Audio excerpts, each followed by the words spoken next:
This episode of Mental is brought to you by Spas and More. Visit spasandmorestl.com for more information. Cassandra, welcome. Hello. AKA Lotty London. There you go. What I asked you to come on for is because I'm greatly inspired by people that work hard, follow their dreams and their passions, and I don't know, it was probably 2 years ago I'd found a throwback picture or a Facebook memory or something, and it was a picture of you and I at Cyberg's on Dorset. Okay. From like way back, 5 years pre-pandemic maybe. Yeah, probably. It was a hot minute ago. I think you were at the Duck Room too, which was even before that. Yeah. Because that was before Dirty Mugs. Yeah, I've been around. Yeah. I'm getting old. I'm not. I know. Yeah, you're aging backwards. Congratulations. There you go. My eldest son will be 21 this summer. Oh, wow. Okay. That makes me feel old. Like, I don't feel old as a person. And then I see him doing grown man things, and I'm like, Yeah. oh, That what's going on? happens. I know. So you've been doing music how long? At that capacity? Before we rewind all the way back to why?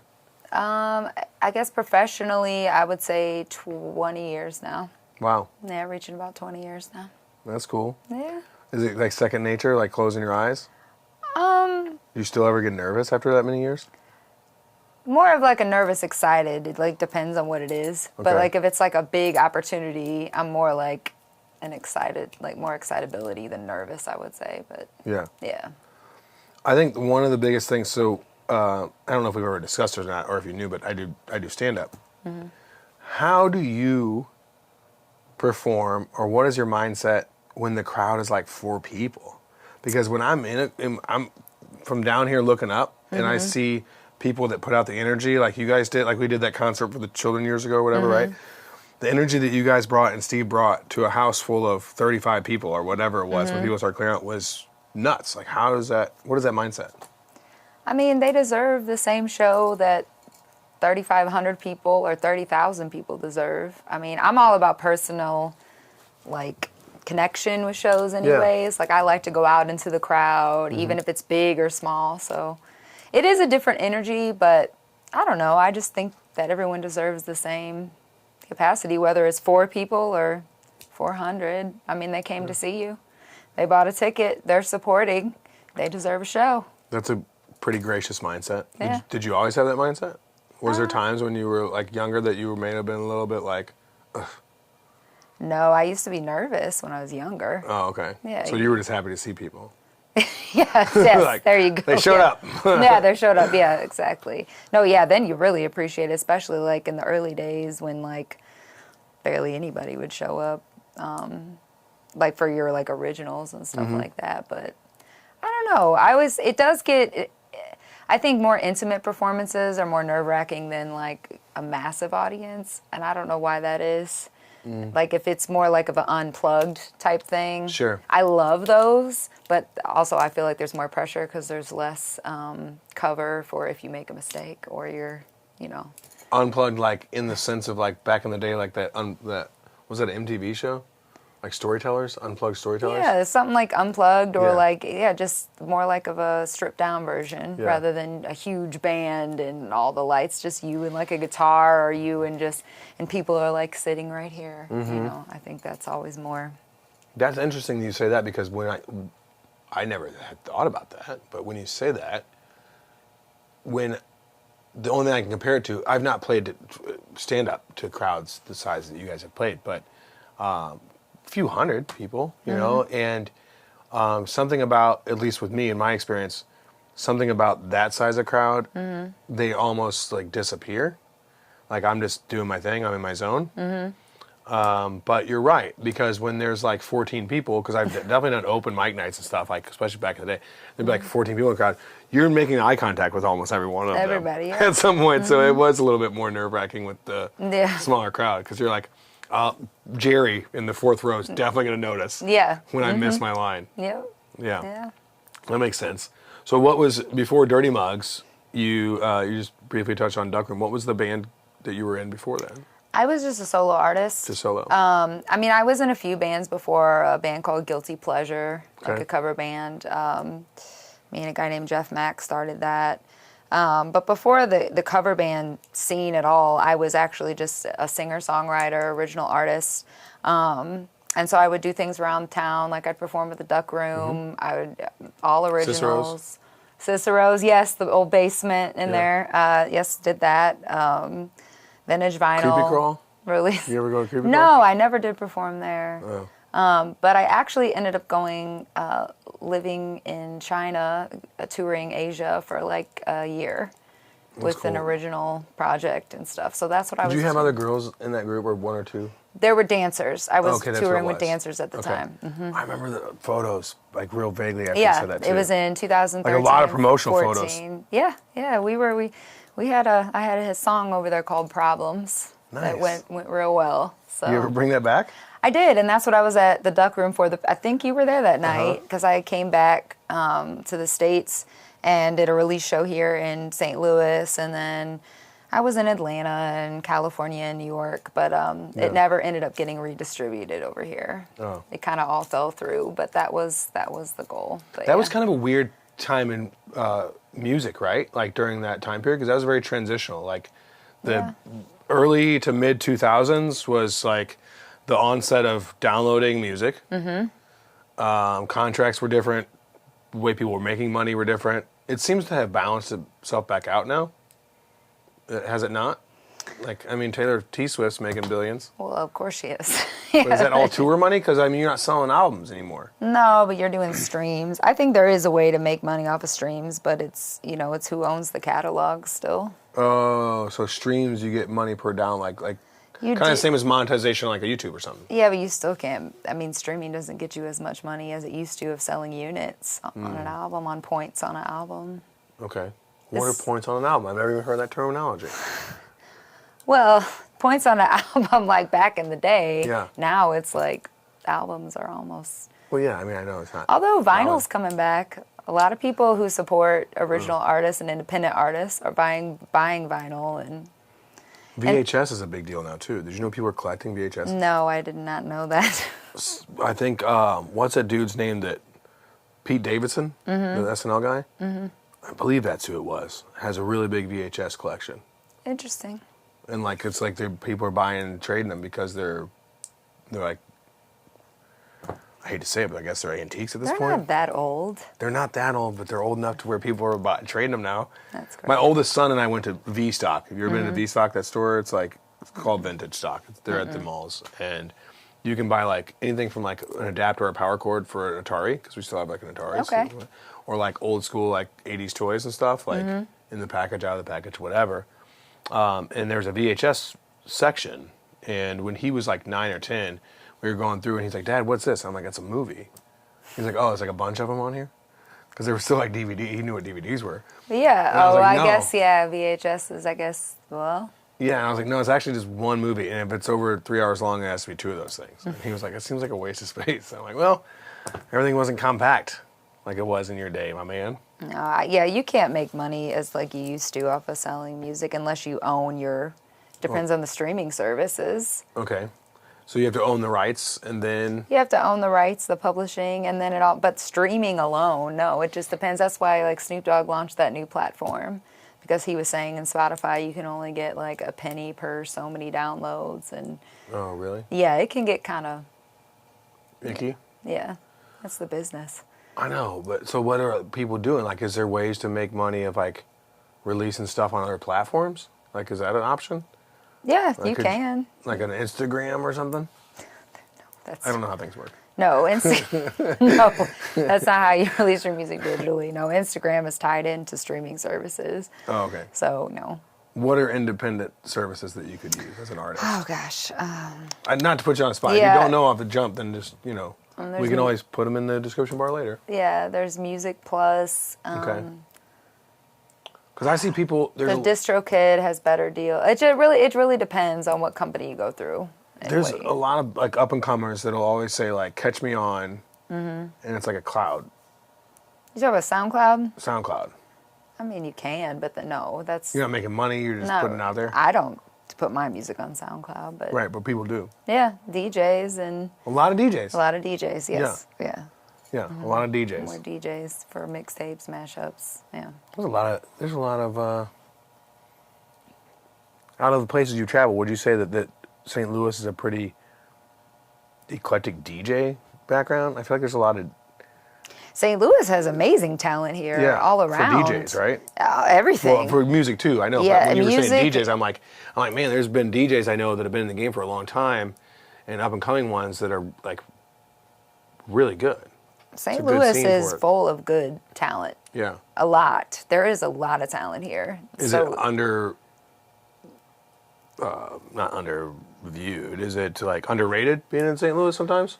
I mean, I feel like, there is a community that supports, but I feel like as an independent artist or people doing original music, it is harder to get people to support that. Local arts in general, that's local theater, like more underground independent. I feel like there is a market for it here, but it usually seems like a lot of artists gain traction outside of here and then come back to here and then they have more success. But there is so much talent here in St. Louis, like so much. Musicianship, singers, songwriters, artists, poets, theater, DJs, like so much. Yeah. It's insane. Sculptors, painters. Yeah, it's insane. Yeah, it's a very, very creative, talented community. I remember one year being at Point Fest, and two dudes that I was briefly in a band with in high school had gone on to do their own bands. And we were called Mainstream Trash. It was a punk cover band. Yeah. Patrick Grabowski went on to do Killer Me, Killer You, which was pretty big locally, I guess, in that scene. And then the other dude on there was Justin Rothman, who played bass for a little bit. Him and his brothers formed a band called Scoobies at first, and then they formed Living Things. And Living Things, they moved out to L.A., and I think was it Bop Bop Bop? Well, check that for the description. Or Oxygen. One of their songs was on like a T-Mobile commercial. And now he's producing music and living out there and happy as a lark. But I remember there was a year when he had came back to play Point Fest, and Killer Me, Killer You was in Point Fest. And so they're like, let's meet up backstage and hang out. And there was like, out of all the bands there, which maybe this is just what Point Fest is, I don't know. But most of the bands were all St. Louis bands. Like that whole festival. Like 32 bands, and there was probably 20-something St. Louis bands. Yeah. I don't know if that's how it always is. I don't know. I mean, I don't. Well, you're not probably doing Point I'm Fest. not sure. No, I don't do. I haven't done Point Fest. No, it's not the genre. not the I've same been there. genre. I've been to one Point Fest. Yeah. One Point Fest. But you're probably a lover of just music. Oh, right? I love all types of Yeah. music. Yeah, for sure. For Yeah, sure, you guys just aren't playing those songs. No, we're not doing. We were a doing lot. covers of like Limp Bizkit and stuff. Yeah, we've done Limp Bizkit. No, I know, but I'm saying, but we didn't like punk, like Yeah. punk style. Punk, alternative. I have a cassette somewhere. Okay. All right. I did it for the girls, For the girls, did it work out? No. Okay.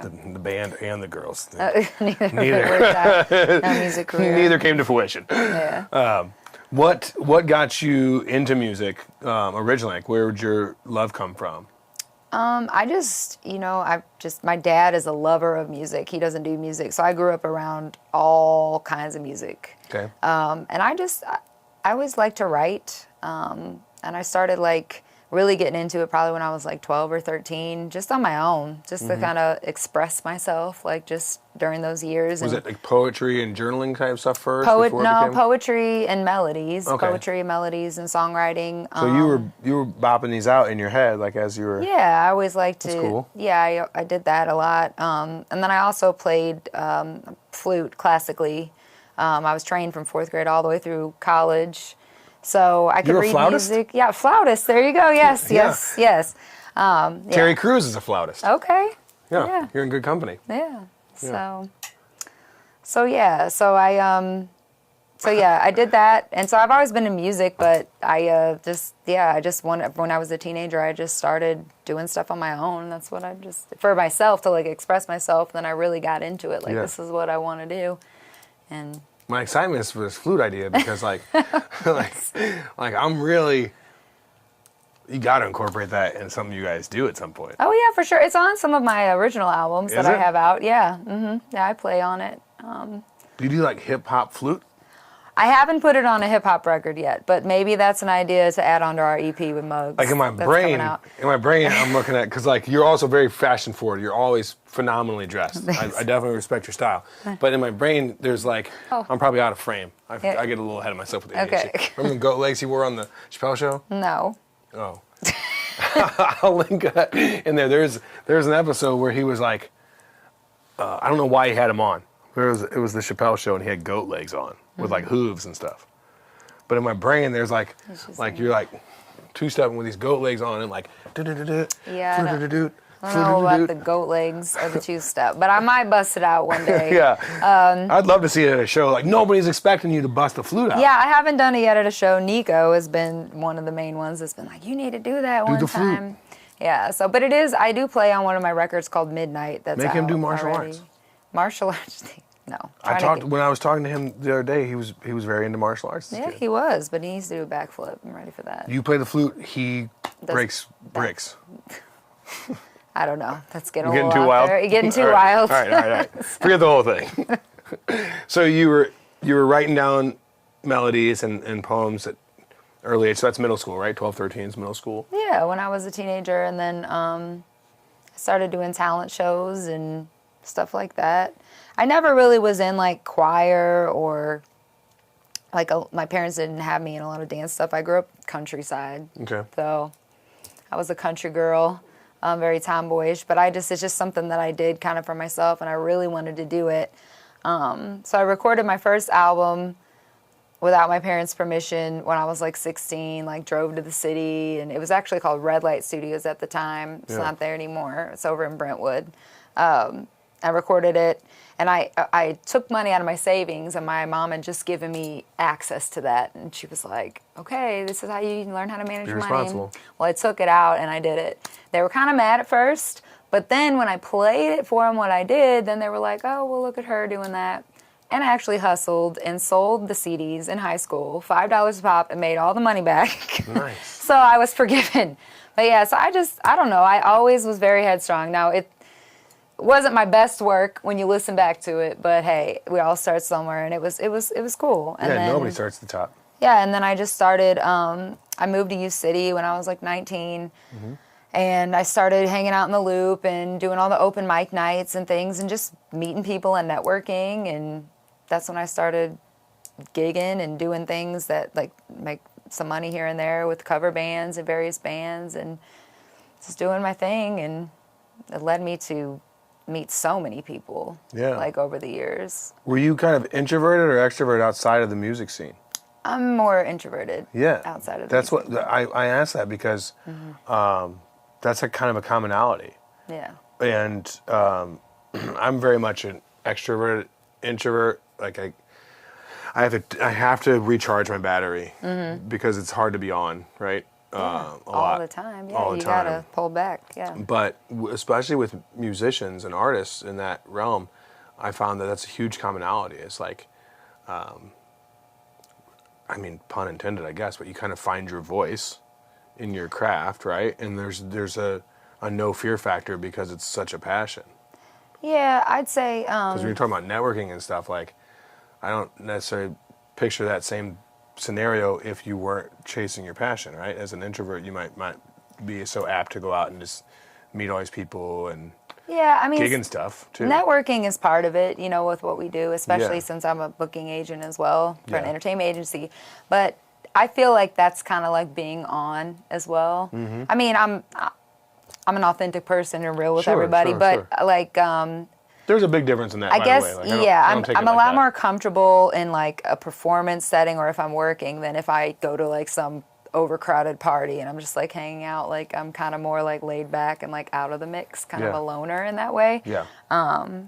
So yeah, but I think you're right. I think a lot of artists and performers feel that same way. Although, I don't know. There are some that are extroverted and ready to go at all times as well. Yeah. I think as we get older, though, too, there's a necessity to recharge. At least for me. So I try and always choose my words about myself rather than a broad brush. But the need for peace is much greater now. Like if you have a night off, or if my son's at his mom's or whatever else, my objective is to then do nothing. Yeah, try to relax. Versus like we're back in the day, you know, I'd be like, all right, cool. Well, let's go out. Yeah. And now I'm like, no. And I don't know the last time I left. I have a buddy, Jason, was like, hey, you want to meet up at 9:00? I said, meet? Like begin? You want to begin a rendezvous at 9 p.m., my guy? Like, absolutely not. Absolutely not. I was like, I'm not going out of that. I'm not intentionally leaving my home. At 9:00? Yeah. Once my shoes are off, I'm donezo. And not like it. So you had this drive, this passion to go do music. What were you're saying 12 and 13 years old. Who was inspiring you at the time? Because if you were singer-songwriter, like that's not an average thing either. Most people are just repeating other songs or doing that, right? Oh, yeah. I mean, learning. I mean, there's a lot of people coming up. I mean, you develop as you go. I'm still developing. You know, everything changes. But at that time, you know, I mean, of course, I was in all the pop groups at the time. You know, I used to want to be in a girl group, you know, Spice Girls, TLC, all that kind of stuff. But yeah, I grew up just with all types of music. So it's hard to say that. I just enjoyed, it was just my outlet, writing and singing. No, I get it. Somebody asked me on stage the other day at that International Gentleman's Day thing. Incredible honor, by the way. That was an incredible honor to be asked to be a part of that. It was really cool to speak to these young men from around the city and talk to them. But they were like, who's your top 3 MCs or artists? And we talk about wide variety. Like when I really think about it, it was Tom Petty, Michael Jackson. Of course. And my number one favorite, Bill Withers. Okay. So when you like... That's your number one? Yeah, oh yeah. Oh, yeah. I saw Al Green for my 40th birthday because I was like, I wanted a chance to do that before he's gone, you know. Reverend Al Green. I love that kind of music. I love just that. And then Common. I like early Common stuff when he's telling stories. I like storytellers. Yeah, hip-hop used to tell stories. Yeah, a lot of it did. Even if it was like funny or goofy stories, it was there was a story to it, right? Like Run DMC was easy to follow along with. I just saw him, DMC last week they were at the St. Louis Symphony. Oh, really? And Sugar Hill Gang. They were down there. That'd been fun. Yeah, it was fun. It was cool. Yeah. It was different with the symphony behind them. But I like the old, like, ballad guys. And I guess just before R&B. I would not consider...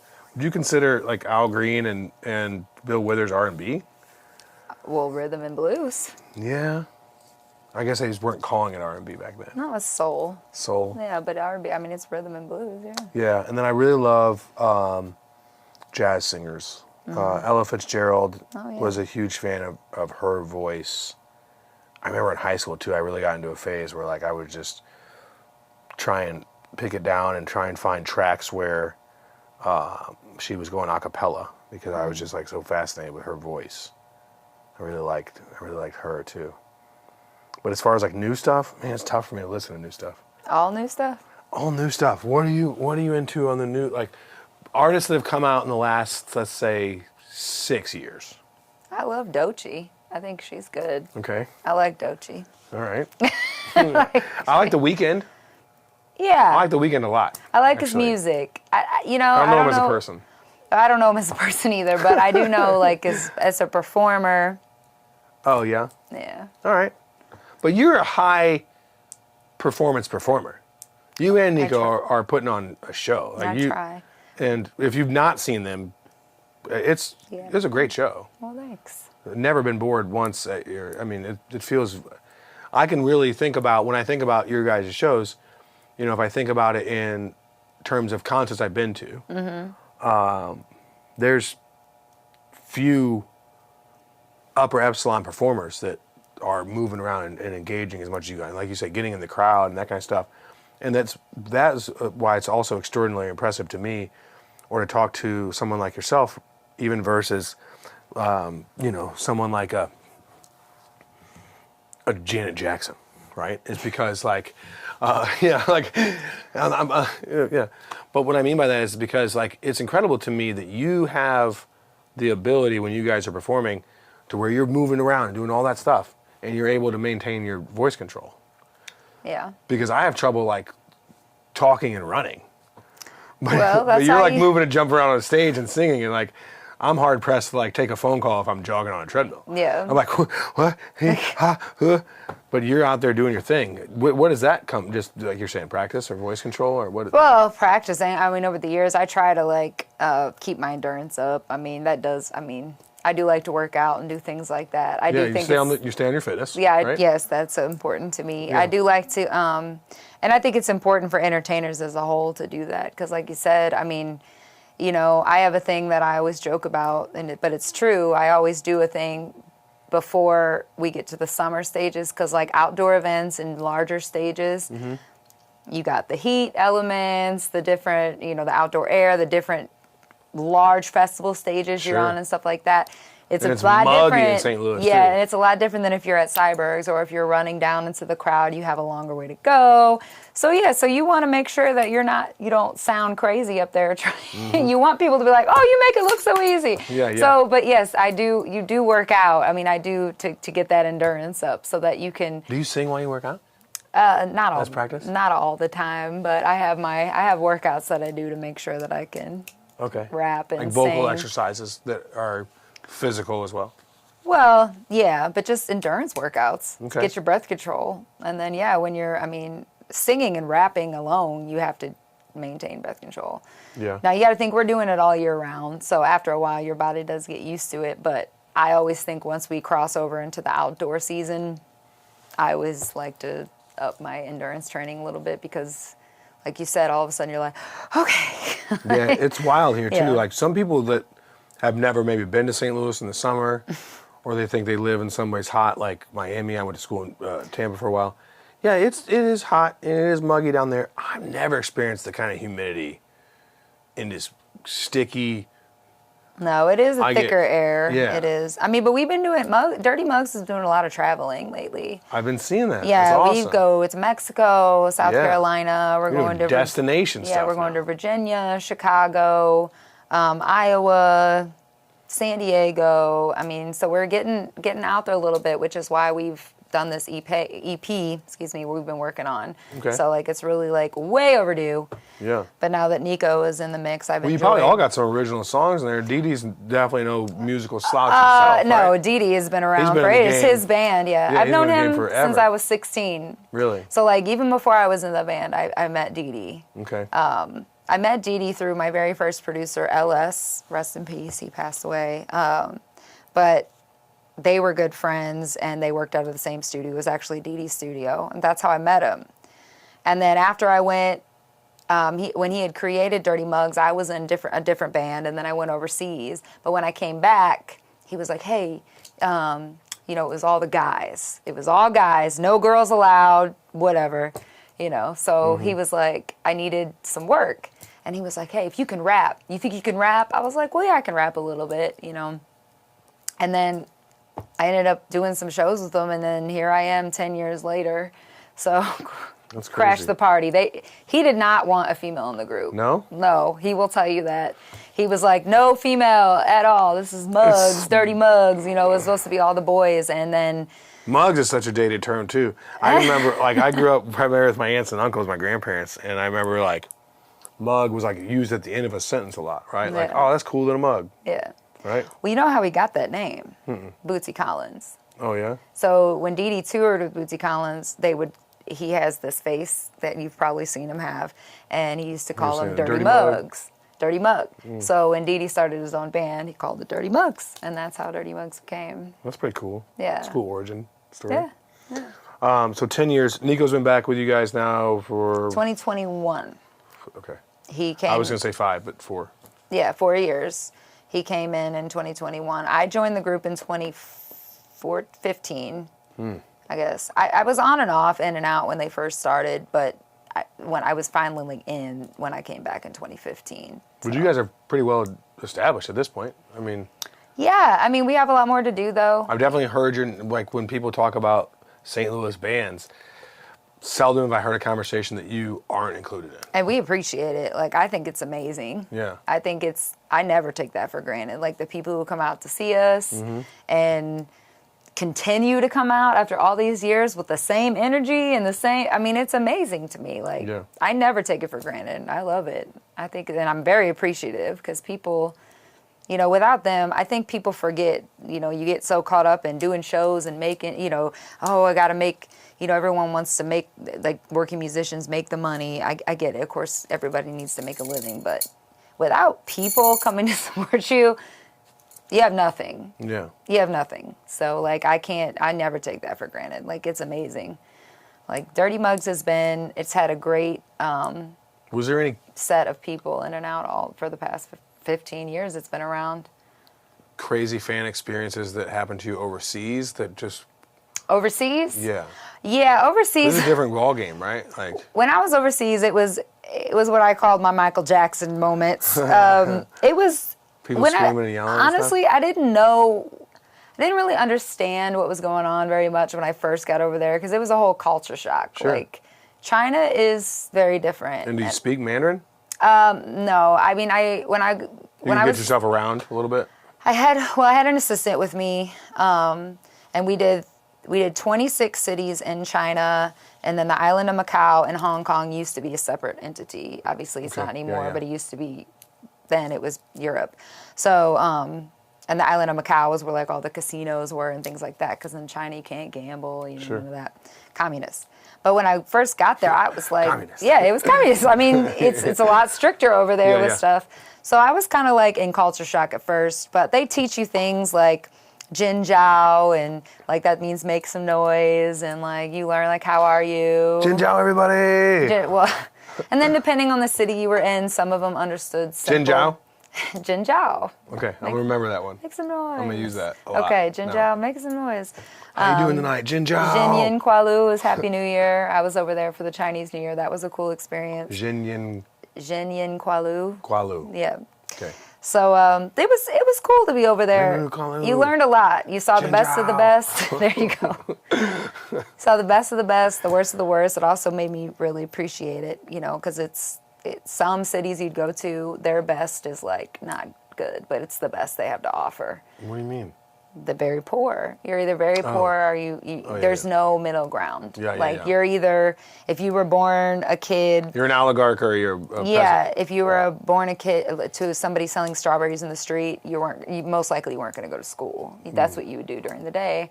I remember going around and one of the dancers asked, it was like, why aren't these kids in school, you know? And she's like, well, not all of them go to school, you know? That's just a reality, you know, that hits you. Or we'd go, a different culture, you know, we'd go to different cities and we'd have a host. And it would be like a family and they would cook us meals. But to them, that was them offering us and inviting. And I thought that was really cool. You learned a lot. They're big on tradition. So I respected that a lot. But then, you know, you'd go to the bigger cities. Did you ever make any mistakes, like traditionally stuff, and get like everybody's jaw drop? No, I don't think. I don't know.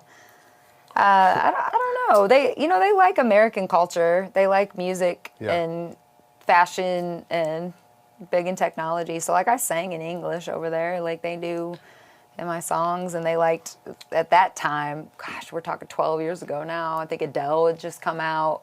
Rihanna was popular over there. That's one thing I've noticed about like when I watch the, because sometimes. If I need a good cry, right? Which I'm not afraid to say sometimes I do. I need to let some emotions out. I'll watch like golden buzzer moments or like World's Best Auditions, you know? And it's from the world, right? Like it's from all over. And something about like just pure joy really like helps me like help you cry. Flush you out gotta and get cry. it out. Yeah. Okay. More so than like sad moments. I like being overwhelmed with joy in a good way to like let those tears out. But anyway, it's a different show. I mean, it's called Mental for a reason, but I was surprised, especially the first time, that like primarily every country I was watching, they were singing English. Like India, whatever, English songs being sung in English, and the people didn't speak English, but they would sing in English. Sing in English, yeah. They do that a lot. Because they're listening to it that way, I guess, right? But it kind of makes me think about when you talk about some of the aspects of overseas, like, yeah, so grateful to be here, but I also think about in America, but I also think about sometimes too, like when you go to other places sometimes and you see the level of even the uneducated individuals versus the educated individuals, and what they are capable of doing, and like how many languages they speak or how many other things. And you come here and you're like, dang, we're just all just like, yep. I think what I appreciated the most was just the cultural aspect and honing in on tradition. Like we don't do that a lot over here. A lot of people And are respecting of the elders. Yeah, a lot of people are trashing that, and I think that, not everybody, but I just think that it's kind of lost over here, which is kind of sad. Like, I do respect that. Yeah, I respect that I'm a big lot. on the elders thing. Yeah. Because I was raised by my grandparents and then my great aunt. And so, like, that was my grandmother's older sister. Yeah. So I grew up with elderly people, which is why I have a lot of slang that I use from the 30s still. Oh, okay. They're all Old from the school. 30s, yeah. Got the old school vibe. And I'm like, and how?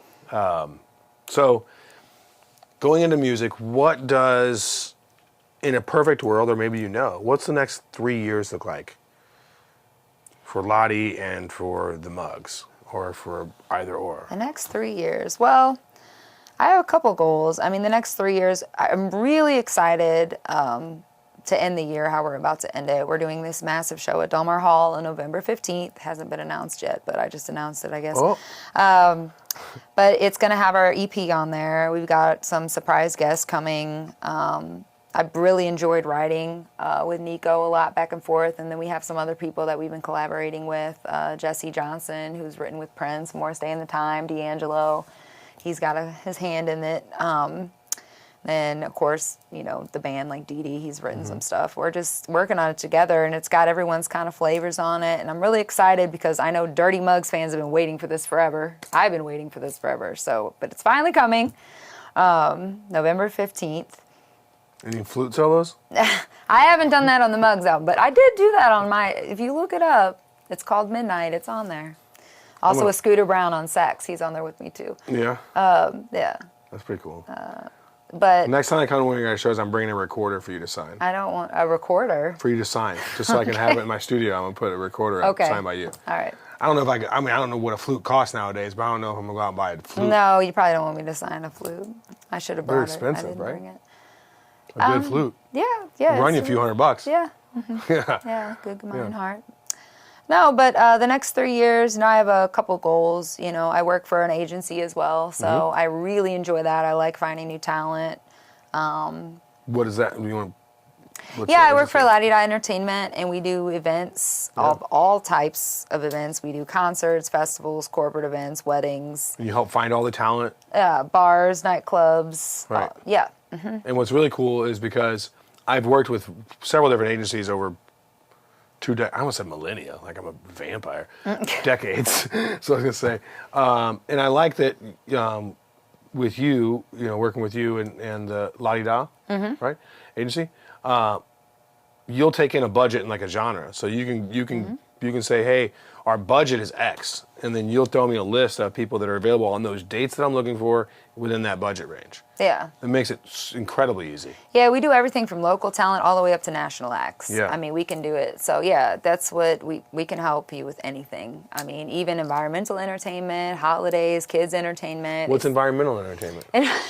So, like, if you have a themed party, like you are having a high-end cocktail party, and we have, like, live champagne girls, but they're like a champagne table, so like of a theme. So let's say you had like a derby day or something, that could be dressed like that. Or a derby day, we have people who can be the the trumpeter. 4th of July is coming up. 4th of July, yeah, we have, we do a lot of children's entertainment at those events and stuff like that. Okay. But Harlequins or you're bringing in like roller skaters, clowns, promos, showgirls, hip hop dancers, anything? showgirls, yeah, anything. We can do it. I could throw a casino party and you guys We could can have, even get you the casino tables and the dealers. and then yes. you guys could have like cigar girls, Yes. like old school World War II. old school World War II outfit, yes. Man, why isn't that being done in a hangar down at Wings of Hope? There should be I don't know. There should be a what was it called when the troops would come home from war? There was like a name for it. We may not think of it now unless you know it. No. But it was like a whatever ticker tape parade or something like that, right? But like a big one of those, everybody dresses like the 40s. That'd be Yeah, fun, any man. type of themed parties, anything, decor. So that's environmental stage entertainment. produ- It's part of the that's what we call environment. it. Yeah, and part of the environment. Yeah. Got it. Okay. So like That makes whatever sense. you want your vibe to be. Yeah, you know? I was thinking, my mind immediately went to the Michael Jackson video where like the fire just rips through, Oh. and he's like, Okay. what is it? What is that song though? It's not World. Human nature. No. What about us? What about us? Yeah. Yeah, What that's about what it us? is. Yeah. You remember that music video? Yeah. He's like hanging out with elephants and stuff, and then all of a sudden, just fire. Yeah, just he's takes mad. it. Who isn't during that time? Yeah. The world was big on recycling. I remember making posters in grade school about recycling. People should still recycle. They should, but it was like there's been a lot of memes lately because like our age group, quicksand was always something I feared growing up. Never experienced it. I did fall into a dried up lake once, but quicksand is something that never really came out like it was supposed to. It was talked about a lot as a kid. I didn't experience. Did you ever see anybody stop, drop, and roll? Yeah. Oh, gosh, you've seen someone on fire? No, not in real life. Well, yeah, that's what I mean. But they've done it for practice. Yeah, it seems like an arbitrary practice is what I mean. Or like square dancing. Mm-hmm. Right? Remember square dancing in grade school? Line dancing. Now we got wedding fans at. I need my fan. You know. Yeah, well, I guess there's some. That's the some of it. popular one now, right? It's line And then dancing. what was the other one? People are still line dancing. They just call it line dancing, not square dancing. That's square dancing? Not old school square dancing, yeah. Same difference. I think so. So, all right. So, just keeping growing the. Yeah, I want to keep growing in both elements. I Yeah. mean, I think the number one goal for Dirty Mugs as a unit, we are very focused on this next step. We're traveling Original a lot. stuff. Yeah, we're actually going to be part of. There's a couple very large festivals. I mean that like October London's going to be on one of the festivals we're on, and I haven't posted any of this yet. They don't say anything you can't say. I'm not going to say do. anything I can't say, but I'm giving you hints. Hints. A lot is coming. This is going to be a great year. So Lotty's coming. Lottie is coming. Lottie's coming. Lotty's coming at you. Yes. No, it's a good year. So Dirty Mugs, we're going to be launching that project, but you won't hear that until November. But I think you're going to love it. We Very. might send some teasers here and there, but Very exciting. it is really exciting, and I'm really glad Nico's a big part of making that happen. You know, he's been really great. We kind of clicked immediately creatively. So when he joined the band, it was just like a natural vibe. Like I love when that happens. So me and Nico, we're really good friends now, but we also like work great together. So yeah, I'm excited about that. And then there's some other projects I've worked on with other people that are outside of St. Louis that is getting some love and some placements. So I really want to conquer on that original side. I kind of took a long pause. I haven't released anything personally since 2020. But there are some things coming out and some features that are already out that are actually finally doing some things. So that's exciting. And then, yeah, with the entertainment agency, like, I love it. I love doing it. Yeah. So just like in the next 3 years, I just want to grow and all of that and see which one takes the Lead. lead. Yeah. Yeah. Well, I'm very, very happy for you. Yeah. Thanks. And thank you so very much for coming by and making time to talk. Yes. Enjoyed that very much. And before I have a guest leave, I like to ask, do you have a mantra, a saying, a phrase, if you will, that has helped you overcome or stay, in this case, stay consistent? Like what's helped you stay with it? Is there a thing that you repeat to yourself or that keeps you going? Well, the opposite of faith is fear. It's like my favorite out of the Bible. So this, faith, hope, love, I always lead with that. Like you should always have faith in yourself and never doubt yourself. If you're fearful, then you don't have faith in yourself. You shouldn't be afraid.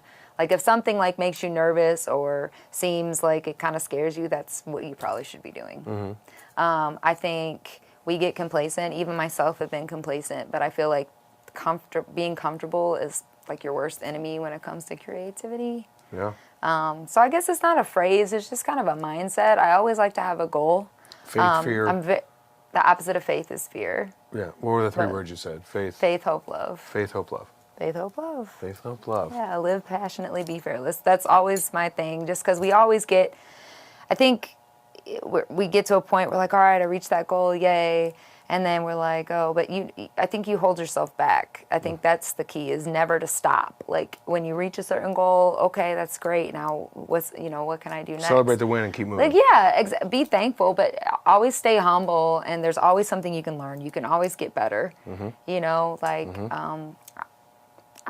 I believe in being genuine and being kind. Like, I think no matter what, like, you're never above anybody. Those on your way up, you're going to come back down.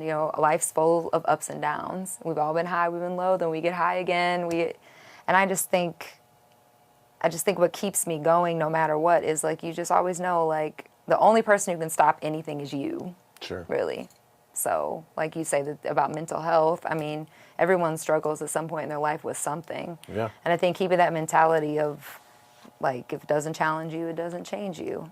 Like, whenever you get complacent or start slipping in a different direction, you have that power to always switch it. And doesn't mean things are going to be easy, but You'll eventually be okay. yeah, absolutely. That's right. Nothing's as bad as it seems. But I also do think, like, I do think it is important to constantly keep growing as a person, in your career, everything. Spiritually, emotionally, physically, everything. I just think it's really important. Because we all can get caught up in what we have done or what was, but we need to embrace, I love that, embrace what's now, be thankful for what, was, and conquer what's next. Like, very good. That's what I think you should do. I just That's what I think. I agree. I think everybody should. Like, I've met a lot of people and continue to meet good people. But I really admire people who are really successful and have humility about themselves. Like, I respect that way more than someone, because I've also met some people that have had success and they haven't been such nice people. No gratitude. I don't think anybody should be like that. Agreed. Yeah. So. Well, thank you. Yeah. Loved having you. Well, thank you. We'll have to get the whole group on sometime. We should. That'd be Dirty funny. Mugs has been around for 15 years. Yeah, I've and now probably been... never done a full episode with the group. No. Me and Dee Dee have done some stuff. Dee Dee and Nico have done some stuff. But no, we've never done something with the full group. Maybe we'll come bring the crew out, come backstage somewhere and just sit down. You totally should. That would be cool. Yeah, you should. It's definitely been... I bet you would all end up learning about each other, too. Yeah. Well, because when you have somebody drawing things out of you, even when a tight-knit friend group, sometimes you're like, wait a second. It's a group. Yeah. It's a family. I can tell you. I know a lot of things. I didn't know my grandmother had ever dated anyone besides my grandfather until I sat down and did like a legacy video type thing with her. You didn't think Grandma had a boyfriend before Grandpa? She said that she worked at this five and dime store, and then she dated the owner's son, and he used to come in from college and take her to movies and such. Well, isn't that nice? Yeah. Well, were you offended? I'm a little bit upset by it. Why? Why? That's nice. I always thought about it as me, Mom, Papa. Didn't know Betty Schonhorst was out there. Yeah. Before John came along. I don't know. No, I'm happy for Marriage her. is a funny. rare thing too these days. Yeah, they were married like 21. This was like she dated like one dude and then got married. They were married forever and ever. Forever and ever. My grandfather passed 9 years ago now. Mm-hmm. Yeah, because my little guy was born. But and then my grandmother, sharp as a tack to this day, 92 years old, just celebrated 92nd birthday in April. Nice. So super blessed to still have her. I can call her and be like 10 o'clock at night and be like, hey, what was such and such? And she'd be like, oh, you mean 6 houses down, the left house with the Chinese child? That was the names. I'm like, oh, sharp cool. as a tack. Sharp as a tack. Yeah. All right, guys. Well, check out the new projects coming up. Always good if you get a chance, go see Dirty Mugs. And if you need any entertainment, especially environmental entertainment. Any entertainment. Yeah. La-di-da. Yeah, you can, my social media is Lotty London Music on Instagram, Lotty London on Facebook. You can go to Lotty Entertainment, email info@lotty.entertainment.com. We'll get back to you for anything. DirtyMugs.com, check out our shows. And it'll all be in the description bar below. So click below, and thank you all for watching and listening.